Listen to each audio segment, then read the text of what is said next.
You spend time with him. You travel with him. You have sex with him. You are faithful to him. You sleep with him. You cook for him. You nurse him back to health when he's not feeling well. You spend your hard-earned money on him. You fuss and fight with him. Sister, you cry all night over him. You go so far as to move in and live with him. In some cases, you take the next step and you carry his baby for him, or you care for his baby from another woman for him. You do tricks in your bedroom to please him. Sister, why? Why, oh why will he not marry you? I have to make it plain today, my dear sisters. No man, I say not a man, zilch, nil, nary a man, I don't know how many ways to put it, will marry you if you do not require marriage from him. Now, if you're a single woman and marriage is important to you, I want you to pause this video, go get a pen and paper, and we're going to take some notes, and I want you to put the notes somewhere where you can refer to them, and then I want you to share this video with another sister who is sincere and knows in her heart that she deserves to be married. I'm about to break a couple of rules today, my dear sisters. Brothers, you're going to have to pardon me. I'm just going to have to beg your pardon, my brothers, but I have to go ahead and get a few things off of my chest. All of my adult life, women have told me that there are no more good men. Sister, you told me that all of the good men are either taken, already married, or gay. This is what you told me. Now, granted, there are a lot of good men who are married. Why? Because a good man wants to be married to a good woman. He wants his own wife. A good man don't want no other man's wife. That's kind of what makes him a good man. And as for the single brothers, there are some good single men. But sister, of the men that you attract, you do not require them to marry you up front.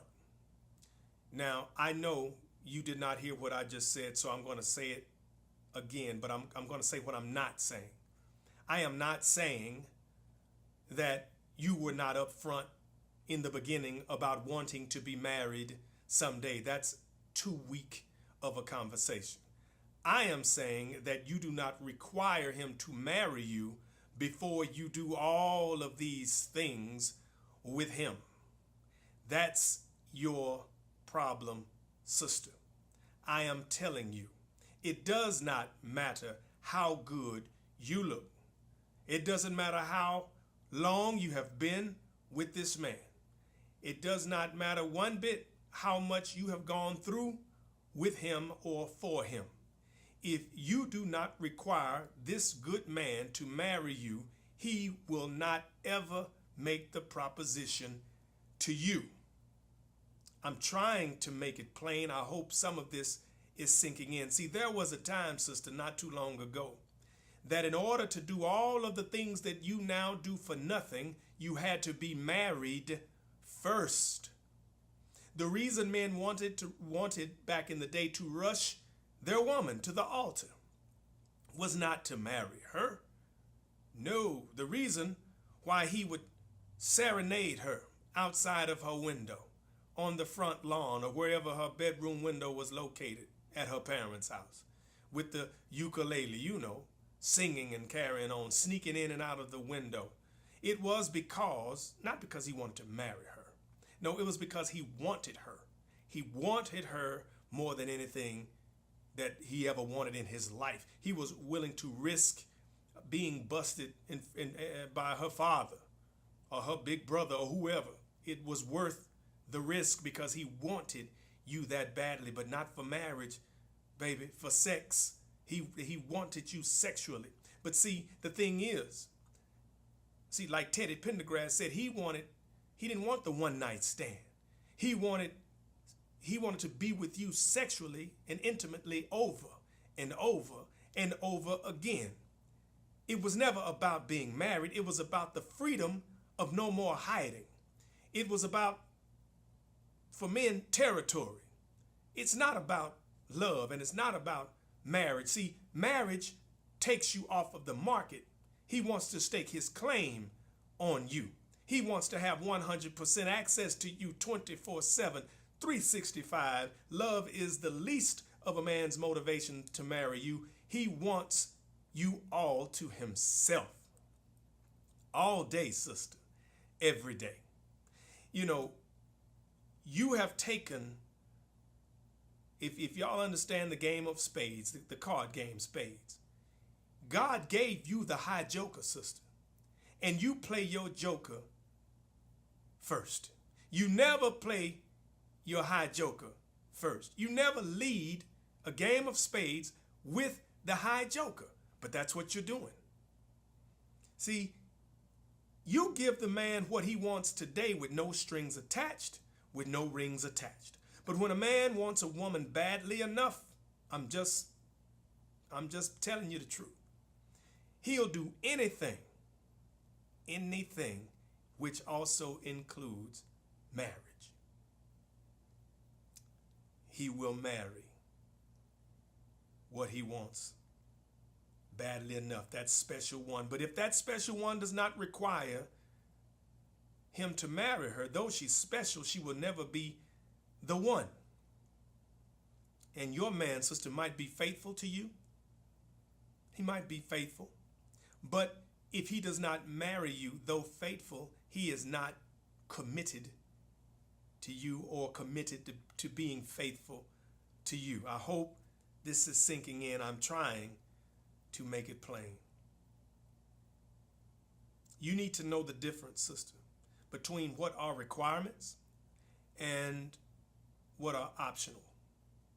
You know, requirements are things like marriage, first on the list. On that sheet of paper, draw a line down the middle of the page, down the center of the page, and on the upper left-hand corner, write the word requirements, and then underneath that, write marriage, number one, trust, respect, commitment, honesty, loyalty, hard working, these kinds of things.